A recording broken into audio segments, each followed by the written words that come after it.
শ্রাবণ মাসের বর্ষণমুখর সন্ধে গলির শেষ বাড়িটার কাছ থেকে ভেসে আসছে তানপুরার এক অদ্ভুত সুর।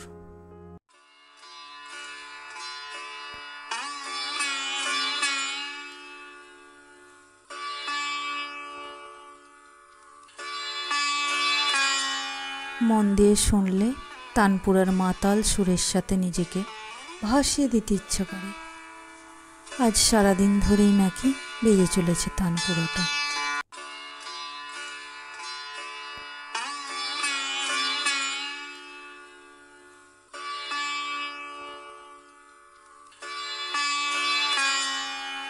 বিরহের সুরে ভরিয়ে তুলেছে বাড়িসহ তার আশপাশ। বাড়ির সামনের রাস্তা দিয়ে লোকজন যাতায়াতের সময় সেই সুরের মূর্ছনা উপভোগ করার জন্য ঠায় দাঁড়িয়ে পড়ে। বাড়িটার আশপাশ ভরে উঠেছে বন্যলতা পাতায়। রাতের বেলায় অধিকাংশ সময় টিমটিম করে আলো জ্বলতে দেখা যায়। বাড়ির বাসিন্দা বলতে আপাতত এখন হরিপ্রসাদ বাবু আর তার স্ত্রী সারদা। গত 5 বছর হলো তারা তাদের একমাত্র ছেলে প্রতাপকে হারিয়ে আজ বড় অসহায়।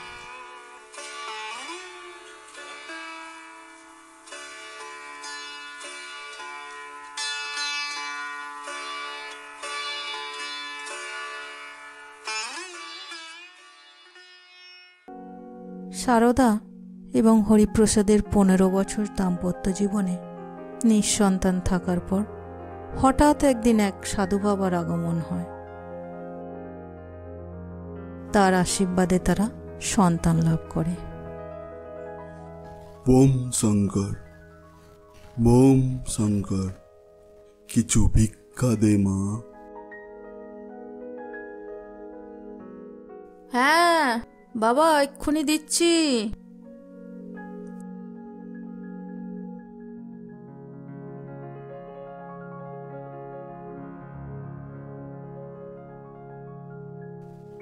স্বামী সন্তান নিয়ে সুখে থাক। কি সুখে থাকবো বাবা, আজ বিয়ের 15 বছর হলো, আমাদের কোনো সন্তান নেই। আর দুঃখ করিস না, এই শিকড়টা নে। আজ রাতে সবার আগে শুদ্ধ বসনে গঙ্গা জলে বেটে মধু দিয়ে খাস। এতেই তোর সন্তান প্রাপ্তি হবে।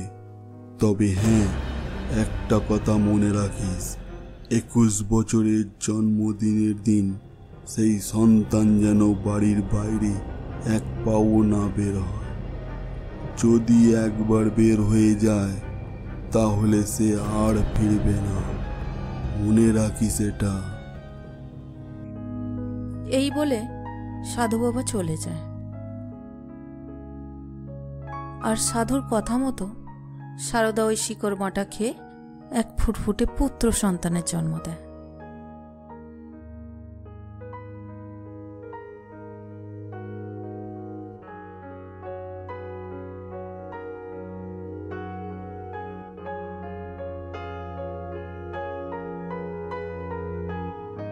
দেখতে দেখতে তাদের সন্তান বড় হয়ে যায় এবং 21 বছরের জন্মদিন এসে পড়ে।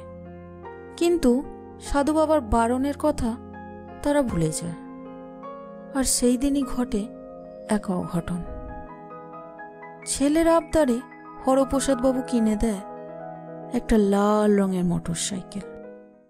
আর সেই গাড়ি কাল হয়ে দাঁড়ায় তার ছেলের জীবনে।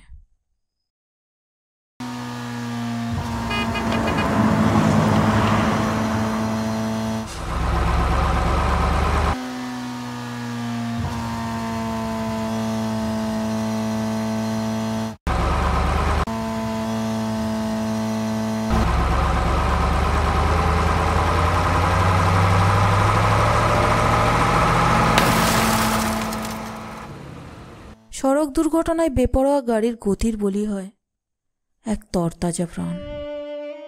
অকালেই ঝরে গেল এক কুসুম। প্রতাপ ভিলায় নেবে এলো আবারও সেই অন্ধকারের চাদর।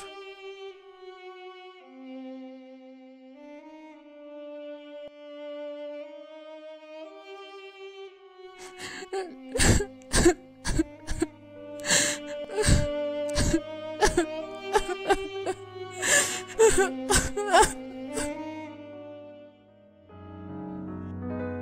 বাড়ির গলির শুরুতেই একটি চায়ের দোকানে বসেছিল প্রতাপেরই ছোটবেলার 3 বন্ধু, মোহন, শ্যামল আর রাজীব।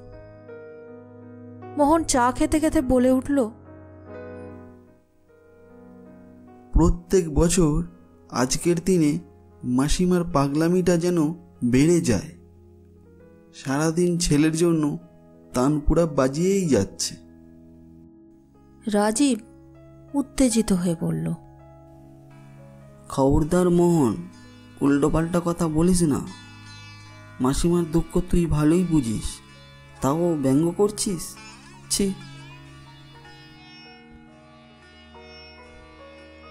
এই তোরা চুপ কর, থাম এবার, অনেক হয়েছে। সামনে মেসোমশাই আসছেন। আরে মেসোমশাই, এই ভর সন্ধেবেলায় কোথায় গিয়েছিলেন? এই তো বাবা, একটু বাজারে গিয়েছিলাম গরম গরম রসগোল্লা আনতে। তোমরা তো জানোই প্রতাপ রসগোল্লা খেতে খুব ভালোবাসে। আজ ওর জন্মদিন, তাই মাসিমা ওর জন্য তোড়জোড় করছে। প্রতাপের আসার সময় হয়ে এলো যে। না, আমি আসি, না হলে দেরি হয়ে যাবে যে। এ কথা বলা মাত্রই হরপ্রসাদ বাবু হনহন করে গলির পথে পা বাড়ালেন। গলির শেষ প্রান্তের বড় বাড়িটাই প্রতাপ ফেলা। আজ প্রতাপ ছাড়াই জরাজীর্ণ অবস্থায় দাঁড়িয়ে রয়েছে প্রতাপ ফেলা।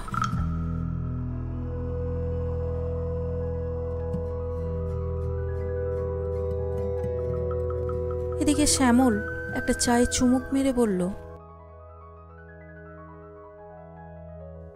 আচ্ছা, সত্যি কি প্রতাপ ওর জন্মদিনের এই দিনটায় ফিরে আসে মাসিমা মেসোমশাইয়ের সাথে দেখা করার জন্য? দূর দূর, তোরও কি মাথা গেল নাকি? মরা মানুষ কি ফিরে আসে? মাসিমা নয় ছেলে পাগল, তোরাও কি পাগল হয়ে গেলি নাকি? চল না, একবার গিয়েই দেখা যাক কি হয় সেখানে। থাক, ছাড় না এসব কথা। যদি সত্যি হয় মেসোমশাইয়ের কথা, না না, আমার এসব একদম ভালো লাগছে না। আমি বাবা চললাম। তুই ভয়ে একবারে গেলি, এসব আবার হয় নাকি? চল গিয়ে দেখে আসি। আজই दूध का दूध और पानी का पानी हो जाएगा। একদম ঠিক বলেছিস, চল গিয়ে দেখে আসা যাক। তবে হ্যাঁ, লুকিয়ে লুকিয়ে দেখব, যাতে কেউ টের না পায়।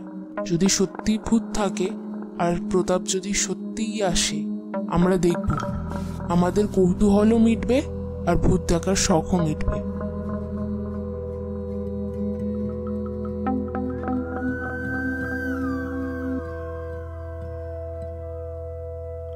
দূর বাবা, ভালো লাগে না। তোদের পাল্লায় পড়ে আজ আবার বিপদে না পড়তে হয়।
চারিদিক অন্ধকারাচ্ছন্ন, নিস্তব্ধ। থেকে থেকে ঝিঝি পোকার ডাক শোনা যায়। তানপুরার আওয়াজটা খানিকক্ষণের জন্য থেমেছে। বহুদূর থেকে মাঝে মধ্যে শোনা যাচ্ছে শিয়াল কুকুরের কান্নার আওয়াজ। চারিদিকের বাতাস ক্রমশ ভারী হয়ে আসছে। প্রতাপ ভিলার বড় বড় খোলামেলা জানালা।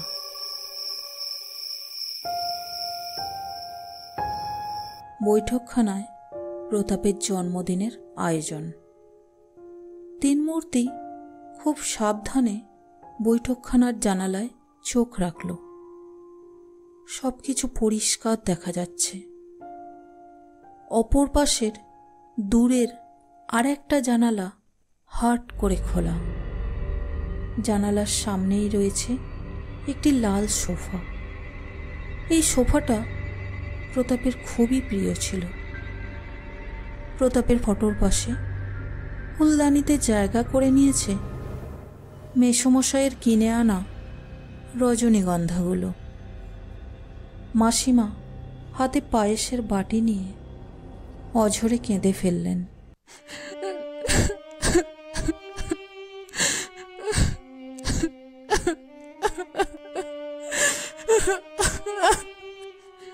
কাঁদতে কাঁদতে প্রতাপের ফটোর সামনে রাখলেন। তারপর বেশ কিছুক্ষণ এভাবেই কেটে গেল। এদিকে বৃষ্টির তাণ্ডবও শুরু হয়ে গেছে।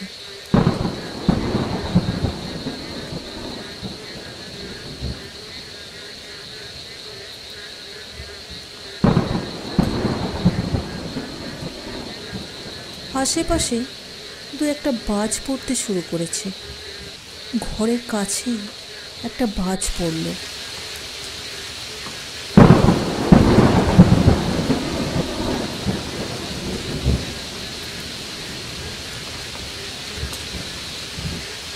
রাজীব নিচু স্বরে বলল, ভাই, মশা কামড়ে হাত পা ঢোলের মতো ফুলিয়ে দিচ্ছে। বাড়ি চলে এবার, তা না হলে বাজের কবলে পড়ে নির্ঘাত মৃত্যু হবে। শ্যামল রাজীবের হাতে চিমটি কেটে বলল, একদম চুপ। হঠাৎ কাছেই আর একটা বাজ পড়তেই কারেন্ট চলে গেল।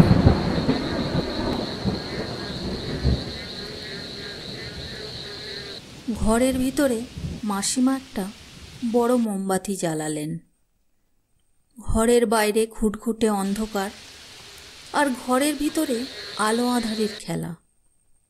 এই মুহূর্তে এক আদর্শ ভৌতিক পরিবেশ সৃষ্টি হয়েছে।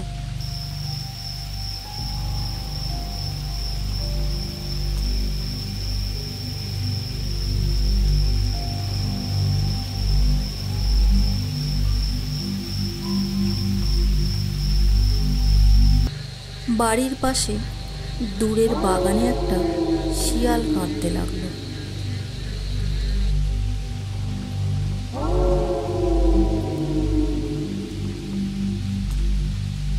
আর তিন মূর্তির প্রত্যেকজনেরই কেমন যেন গা শিরশির করতে লাগলো।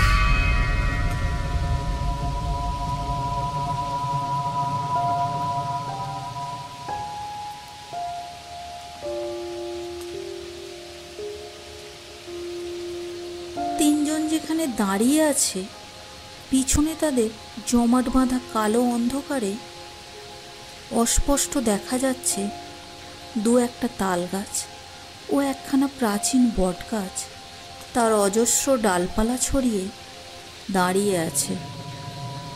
হঠাৎ একটা বট গাছের ডালে কিছু একটা লাফ মারার শব্দ ভেসে এলো।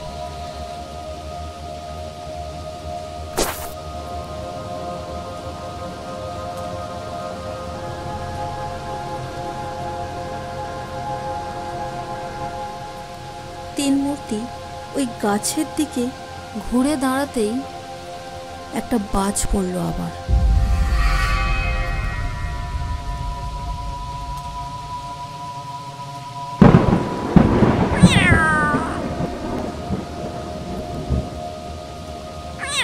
আর ওই ক্ষণিকের আলোতে দেখা গেল একখানা মিশমিশে কালো বিড়াল, সাইজে অন্যান্য বিড়ালের থেকে বেশ বড়। এক লাফ দিয়ে খোলা জানালাখানা দিয়ে ঢুকলো আর গিয়ে বসলো লাল সোফাখানাটার উপর।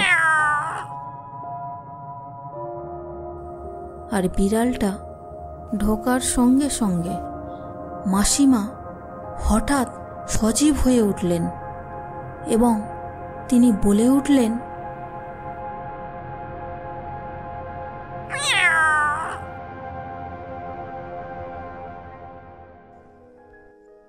এসে গিয়েছিস রে বাবা, আয়, তোর জন্য আমি সারাদিন অপেক্ষা করে আছি। তোর প্রিয় পায়েস রেঁধেছি রে বাবা, আয় খেয়ে নে। আমি সারাদিন না খেয়ে আছি রে বাবা, তুই খেলে তারপর আমি খাবো।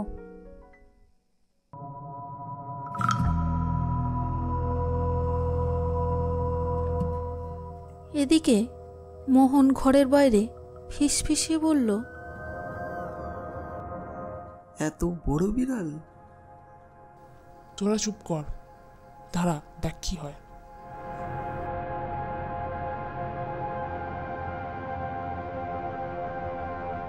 বিড়ালখানা দ্রুত বাটিতে চুমুক দিল। মাসিমা ওর মাথায় হাত বুলিয়ে বললেন, নে বাবা, এবার লুচিটা খা, এবছর তোর জন্য কষা মাংস রেঁধেছি রে। পায়েসের বাটিটা বোধহয় শেষ। বিড়ালটা এবার একটা লুচি মুখে পুরে চিবোতে লাগলো।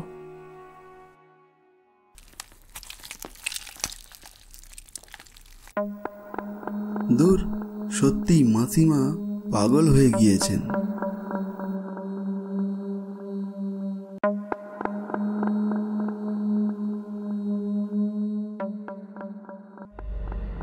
আমার বিশ্বাস প্রতাপ নিশ্চয়ই বিড়ালের রূপ ধরে এসেছে।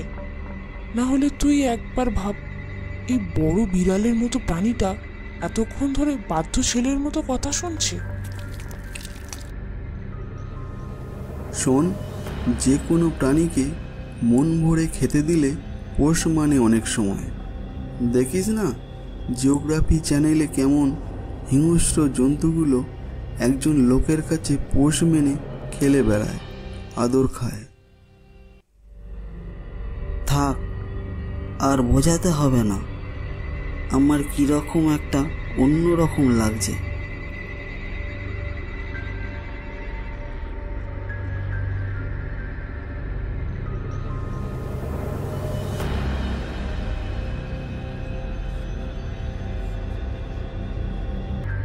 প্রতাপের প্রিয় পারফিউমটার গন্ধ পাচ্ছিস? হ্যাঁ, ঠিকই তো। আমি তো অনেকক্ষণ ধরেই পাচ্ছিলাম। আমার গা ভারী হয়ে আছে অনেকক্ষণ ধরে।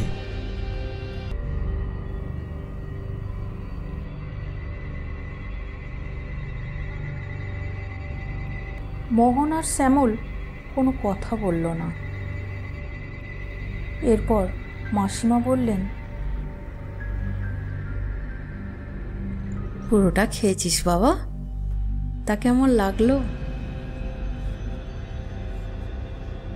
মা, খুবই ভালো লেগেছে। আমি এবার আসি। জানো মা, তোমার এখানে আমার আসতে খুবই কষ্ট হয়। জীবিত মানুষের মধ্যে আমার আসা বারণ যে।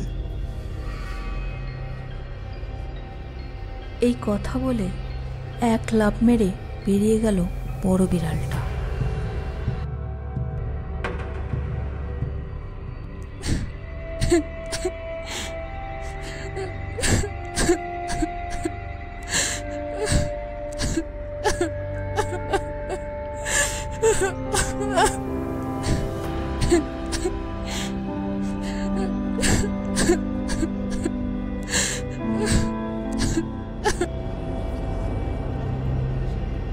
এ তো অবিকল প্রতাপের গলা। শ্যামল আর রাজীব জ্ঞান হারিয়ে সজোরে লুটিয়ে পড়ল মাটিতে।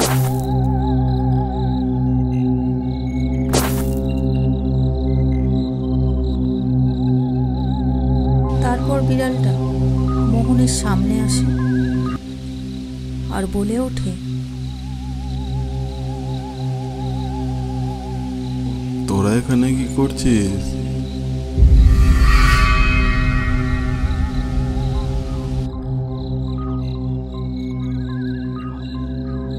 আর এ কথা শোনা মাত্রই মোহনও জ্ঞান হারিয়ে পড়ে যায়।